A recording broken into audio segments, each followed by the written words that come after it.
नमस्कार दोस्तों, लक्ष्मीकांत पार्ट 69 में आपका स्वागत है। देखते हैं हम लोग यहाँ पे क्या क्या चीज़ें डिस्कस करने वाले हैं। सबसे पहले इसमें हम लोग देखेंगे public acts, records and judicial proceedings. दूसरा इंटरस्टेट ट्रेड एंड कॉमर्स। तीसरा जोनल काउंसिल।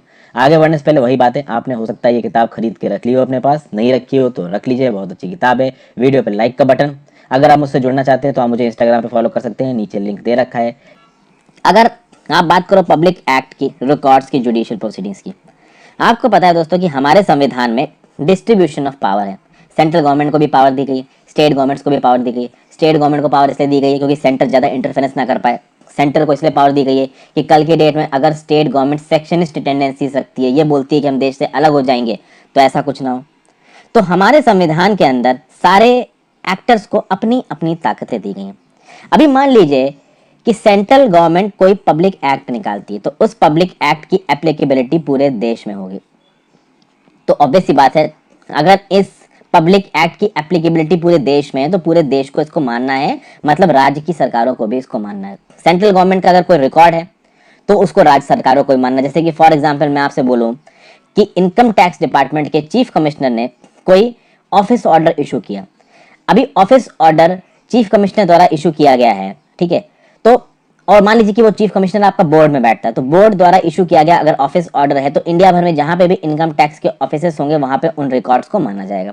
उसी तरीके से जुडिशियल प्रोसीडिंग, सुप्रीम कोर्ट ने अगर कोई जुडिशियल वर्डिक्ट दिया है तो उसको पूरे देश में माना जाएगा। इनफैक्ट सुप्रीम कोर्ट को छोड़ दीजिए, अगर दिल्ली हाई कोर्ट ने कोई वर्डिक्ट दिया है तो उस दिल्ली हाई कोर्ट के वर्डिक्ट को पूरे देश भर में इज्जत दी जाएगी। लेकिन अभी तक मैंने आपको जो बातें बताई, जो सेंटर के पब्लिक एक्ट्स हैं, ठीक है, इनको तो लागू करना ही है। अगर आप लागू नहीं करोगे तो एक प्यूनिटिव एलिमेंट आ जाता है। यहाँ पे हम जो इस वीडियो में बात कर रहे हैं दोस्तों, जो पब्लिक एक्ट्स, रिकॉर्ड्स और जुडिशियल प्रोसीडिंग्स की बात हो रही है, बात ये हो रही है कि सिर्फ सेंट्रल गवर्नमेंट के ही नहीं, स्टेट गवर्नमेंट ने भी अगर कोई एक्ट पास किया है, स्टेट गवर्नमेंट का भी मान लीजिए कोई पब्लिक रिकॉर्ड है, स्टेट गवर्नमेंट में जो सबऑर्डिनेट कोर्ट्स हैं, अगर वो भी कोई कोर्ट जजमेंट्स देते हैं, कोई रूलिंग्स देते हैं, तो उनको भी पूरे देश भर में भले ही एप्लीकेबिलिटी ना दी जाए पर इज्जत दी जाएगी। तो कल की डेट में अगर गुजरात कोई पब्लिक एक्ट निकालता है तो उस पब्लिक एक्ट को भले ही राजस्थान में माना ना जाए, राजस्थान में उस चीज से रिलेटेड कोई दूसरा पब्लिक एक्ट हो, लेकिन इस पब्लिक एक्ट की एप्लीकेबिलिटी चाहे तो राजस्थान रख सकता है। मतलब कि गुजरात की कॉन्स्टिट्यूशनली इलेक्टेड स्टेट गवर्नमेंट ने अगर कोई एक्ट निकाला है, अगर कोई नियम कानून निकाला है, तो उस नियम कानून को पूरे देश में इज्जत दी जाएगी। तो कल की डेट में उस नियम कानून को दकियानूसी बोलना, बेकार बोलना, ठीक है ना, उसकी निंदा करना, ये नहीं करना चाहिए। तो कुल मिला के स्टेट गवर्नमेंट ने अगर कोई नियम कानून बनाया है तो वो through out the territory of India उसको इज्जत दी जाएगी। अभी सेंट्रल गवर्नमेंट ने बनाया तो वो सीधे सीधे अप्लाई हो जाएगा। स्टेट गवर्नमेंट ने अगर कोई पब्लिक एक्ट बनाया है तो दूसरी जगहों पे हो सकता है कि उसी सब्जेक्ट से रिलेटेड कोई दूसरा पब्लिक एक्ट हो, तो प्यूनिटिव एक्शंस तो नहीं हो सकते, बट फिर भी पब्लिक एक्ट जो कि किसी एक सरकार की लेजिस्लेटिव, किसी स्टेट की लेजिस्लेटिव असेंबली ने बनाया, उसको पूरे देश भर में इज्जत दी जाएगी। दूसरी स्टेट गवर्नमेंट्स चाहें तो उस पब्लिक एक्ट के प्रावधानों को अपने लेजिस्लेटिव स्फीयर्स में, एग्जीक्यूटिव स्फीयर्स में मान सकती हैं। यहाँ पे पब्लिक रिकॉर्ड क्या निकलेगा? पब्लिक रिकॉर्ड का मतलब है यहाँ पे कोई ऑफिशियल बुक, कोई रजिस्टर, कोई रिकॉर्ड जो कि पब्लिक सर्वेंट ने बनाया हो। किसी भी गवर्नमेंट डिपार्टमेंट में जाइए, कल की डेट में मान लीजिए आपने राजस्थान पब्लिक एडमिनिस्ट्रेटिव सर्विसेज का एग्जाम दिया और आप सेलेक्ट हो गए और आप स्टेट एडमिनिस्ट्रेशन में काम करो, तो आपके सामने फाइल आएगी, फाइल साइड पे आप नोटिंग पे लिखोगे, वो सब पब्लिक रिकॉर्ड होगा, गवर्नमेंट डॉक्यूमेंट्स होंगे। उन गवर्नमेंट डॉक्यूमेंट्स को पूरे देश भर में माना जाएगा क्योंकि आपने एज अ पब्लिक सर्वेंट उन डॉक्यूमेंट को मेंटेन किया है।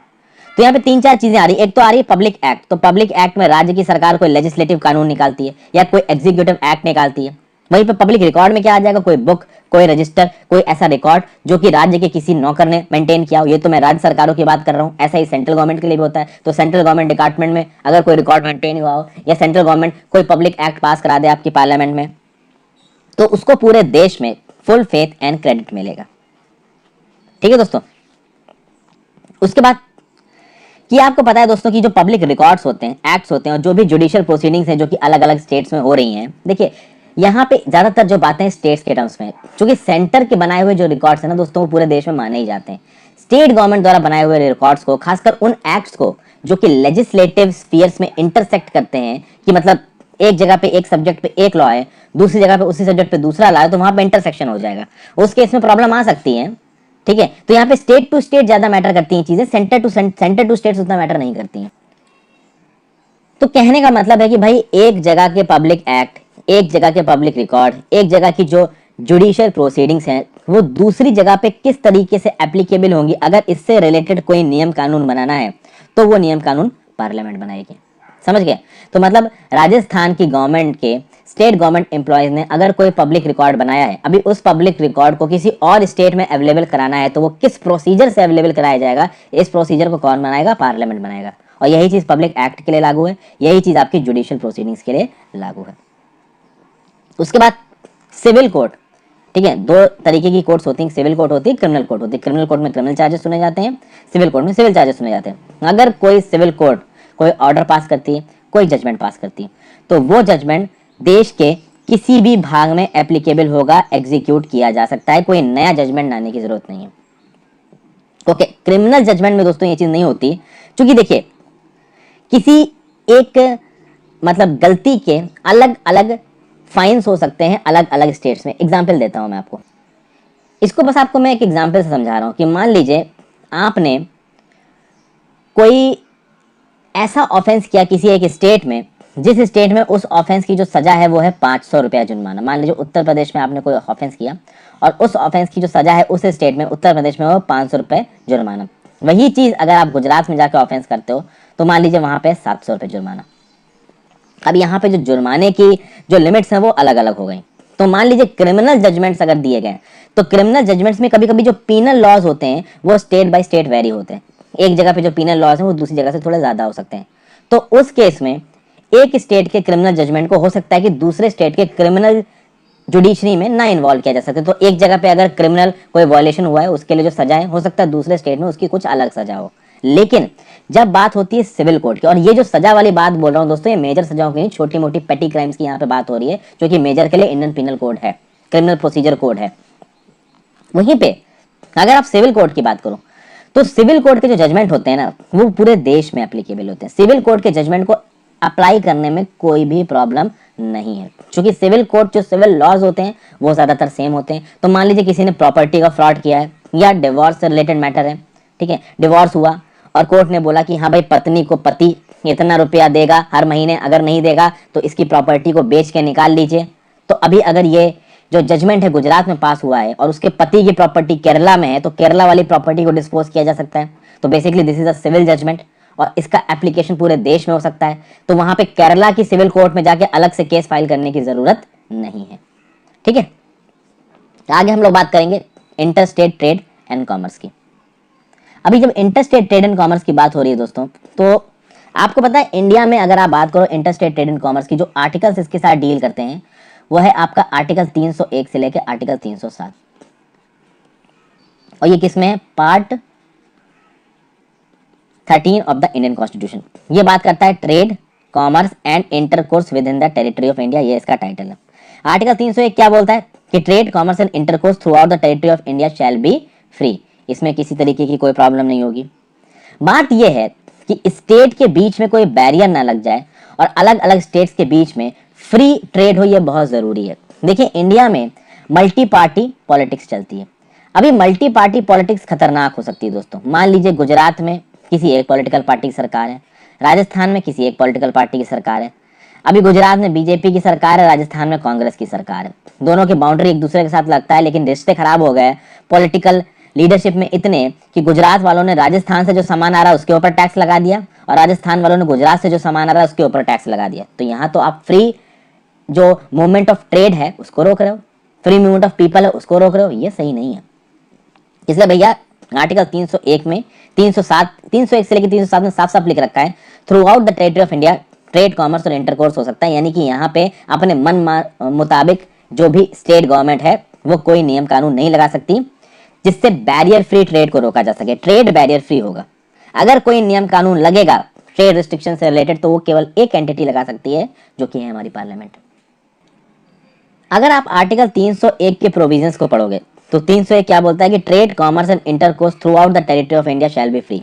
किसी भी तरीके के बॉर्डर बैरियर्स नहीं होंगे। और खास बात दोस्तों ये है कि border barriers inter state trade commerce और इंटरकोर्स में नहीं होंगे, साथ साथ इंट्रा स्टेट ट्रेड कॉमर्स और इंटरकोर्स में भी नहीं होंगे। समझिए, एक है आपका यहाँ पे inter state trade and commerce,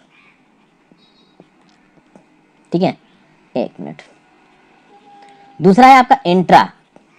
तो इंटर मतलब दो स्टेट्स के बीच में, इंट्रा मतलब एक ही स्टेट के अंदर अंदर। तो ना दो स्टेट्स के बीच में कोई बॉर्डर बैरियर्स लगाए जाएंगे ट्रेड को लेके, और ना ही इंट्रा यानी कि एक स्टेट के अंदर कोई बॉर्डर बैरियर्स भी नहीं लगाए जाएंगे। ओके, अब देखिए यहाँ पे एक और ऑप्शन था, freedom guaranteed by article 301 is a freedom from all restrictions except those which are provided for in the other provisions article 302 to 305 of part 13 of the constitution itself. यानी कि आर्टिकल 301 बोल रहा है कि भैया देखिए ट्रेड एंड कॉमर्स फ्री होगा, किसी भी तरीके का कोई रिस्ट्रिक्शन नहीं होगा। अगर कोई रिस्ट्रिक्शन लगाया जा सकता है तो वो रिस्ट्रिक्शंस लगाए जा सकते हैं जो कि आर्टिकल 302 से लेके आर्टिकल 305 में लिखे हैं पार्ट 13 में। अब देखना जरूरी है कि भैया इनमें क्या लिखा हुआ है, एक एक करके देखते हैं। सबसे पहला जो रिस्ट्रिक्शन लगाया गया है वो ये लगाया गया है कि भैया पार्लियामेंट को ताकत दी गई है, पार्लियामेंट को ताकत दी गई है। और पार्लियामेंट को क्या ताकत दी गई कि पार्लियामेंट इंटर स्टेट ट्रेड पे चाहे इंट्रा स्टेट ट्रेड पे बैरियर्स लगा सकता है। तो जो freedom of trade, commerce and intercourse है स्टेट्स के बीच में, इसके ऊपर पब्लिक इंटरेस्ट में पार्लियामेंट रिस्ट्रिक्शंस लगा सकता है। ऐसा कहाँ लिखा है? ऐसा लिखा है एसेंशियल कमोडिटीज एक्ट 1955। अभी रिसेंटली मैंने एसेंशियल कमोडिटीज एक्ट 1955 से रिलेटेड एक वीडियो बनाई थी जहां पे मैंने आपको बताया था कि why agricultural policies of India are failing. आप जाके उस वीडियो को देखिए, सर्च मारिए यूट्यूब में why agricultural policies of India are failing, मेरे नाम के साथ आपको वो वीडियो मिल जाएगी। यूपीएससी मेंस के पर्सपेक्टिव से वो चीज़ आपको बहुत काम देगी, ऐसे के पर्सपेक्टिव से, किसी भी सब्जेक्टिव एग्जाम्स के पर्सपेक्टिव से आपको बहुत काम देगी। मैंने प्रॉपर एनालिसिस करके बताया कि क्यों इंडिया की एग्रीकल्चर पॉलिसी फेल हो रही है। फिर यहाँ पे आर्टिकल 302 से लेकर 305 में ये भी लिखा है कि पार्लियामेंट किसी एक स्टेट को प्रेफरेंस दे और किसी दूसरे स्टेट के अगेंस्ट में डिस्क्रिमिनेशन करे, ये नहीं हो सकता है। ठीक है, मतलब कि मान लीजिए पार्टी पॉलिटिक्स चल रही है और सेंटर में अगर बीजेपी की सरकार है तो इसका मतलब ये नहीं है कि सेंटर की बीजेपी की सरकार केवल उन स्टेट्स को फेवर करेगी जहां पे बीजेपी की सरकार हो, जहां कांग्रेस की सरकार है या किसी और पार्टी की सरकार है उनको फेवर नहीं करेगी। ये पार्लियामेंट नहीं कर सकती है। लेकिन अगर मान लीजिए देश के किसी एक स्टेट में स्कार्सिटी ऑफ गुड्स हो गया, वहां पे कमी पड़ गई, चीजों की प्रॉब्लम है, कुछ बहुत ज्यादा इमरजेंसी टाइप की आ गई, तो उस केस में एक स्टेट के प्रति डिस्क्रिमिनेशन किया जा सकता है, उसको एक्स्ट्रा फेवर्स दिए जा सकते हैं। नॉर्मल सर्कमस्टांसेस में अगर दो स्टेट्स बराबरी पे हैं तो डिस्क्रिमिनेशन नहीं हो सकता है, बट किसी एक स्टेट के पास कमी आ सकती है तो दूसरे स्टेट को इग्नोर करके आप उसे एक स्टेट को पैसा या फिर चीजें अलाउ करवा सकते हो क्योंकि उसको जरूरत है। तो अभी तो हमने बात की यहाँ पे द पावर ऑफ पार्लियामेंट। अब हम बात करते हैं the parliament of state legislature. State legislature की अगर बात की जाए दोस्तों, मान लीजिए स्टेट ऐसा कोई नियम कानून बनाता है जो कि इंटर स्टेट ट्रेड और कॉमर्स को रिस्ट्रिक्ट कर रहा है, किसी तरीके से इंटर स्टेट को रोक रहा है, इंटर स्टेट ट्रेड को रोक रहा है या इंट्रा स्टेट ट्रेड को रोक रहा है। तो इस तरीके का कोई बिल अगर स्टेट लेजिस्लेचर पास करता है तो गवर्नर उसको साइन करने से पहले प्रेसिडेंट के कंसीडरेशन के लिए रखेगा। ये हमारे संविधान में लिखा है। ये क्यों लिखा हुआ है? ताकि स्टेट गवर्नमेंट अपने एंड पे कुछ हैंकी पैंकी ना कर सके। यहाँ पे स्टेट गवर्नमेंट किसी एक दूसरे स्टेट को ज्यादा फेवर करे और किसी तीसरे स्टेट को कम फेवर करे तो ये नेशनल यूनिटी को तोड़ेगा, पेटी पॉलिटिक्स को प्रमोट करेगा, पार्टी पॉलिटिक्स को प्रमोट करेगा, नेशनल यूनिटी को रोकेगा और इनफैक्ट लोगों को परेशानी होगी, ट्रेडर्स को परेशानी होगी, धंधे को परेशानी होगी, लोगों को नौकरियां कम मिलेंगी। तो इस तरीके की चीजों को रोकने के लिए अगर स्टेट का लेजिस्लेचर ऐसा कोई नियम कानून लेके आता है तो गवर्नर का यह फर्ज बनता है कि उस नियम कानून को प्रेसिडेंट की रिकंसिडरेशन के लिए सबमिट किया जाए। फिर बोला गया है कि मान लीजिए एक स्टेट ने, दो स्टेट से, मान लीजिए गुजरात है, राजस्थान ने गुजरात से आने वाले गुड्स के ऊपर कोई एक टैक्स लगा रखा है और वो टैक्स ठीक है वैलिड है, तो उस केस में गुजरात राजस्थान से आने वाली चीजों के ऊपर टैक्स लगा सकता है।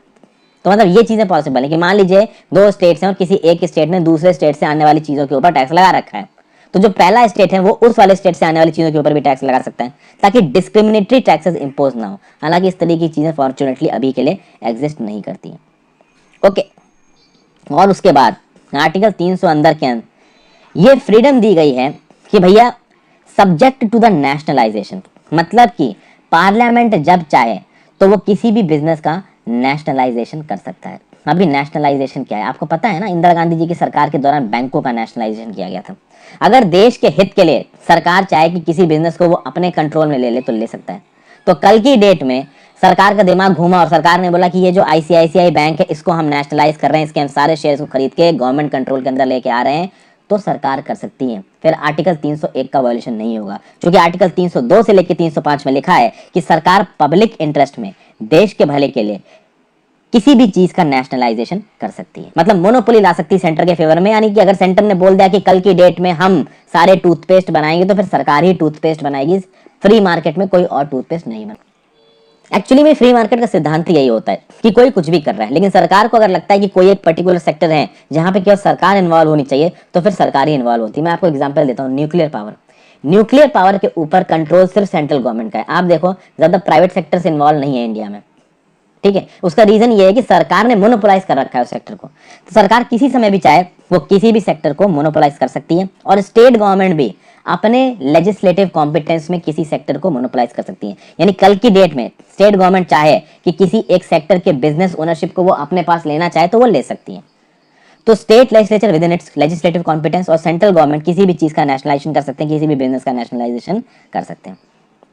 और ये जितनी राम कहानी मैंने अभी तक आपको बताई है ना, आर्टिकल 301 से लेकर 305 307 तक की, अगर इनमें से किसी भी प्रोविजंस को इंप्लीमेंट करने के लिए किसी एक अप्रोप्रिएट अथॉरिटी को अपॉइंट करना हो, कौन से प्रोविजंस को, तो भैया इंटरस्टेट ट्रेड, कॉमर्स और इंटरकोर्स को इंप्लीमेंट करने के लिए या उसके ऊपर किसी रिस्ट्रिक्शंस को लगाने के लिए अगर कोई बॉडी बनानी है तो पार्लियामेंट कभी भी चाहे तो ऐसी अप्रोप्रिएट अथॉरिटी बना सकती है, उस अथॉरिटी को पावर दे सकती है। हालांकि अब तक पार्लियामेंट ने ऐसी कोई भी अथॉरिटी नहीं बनाई है।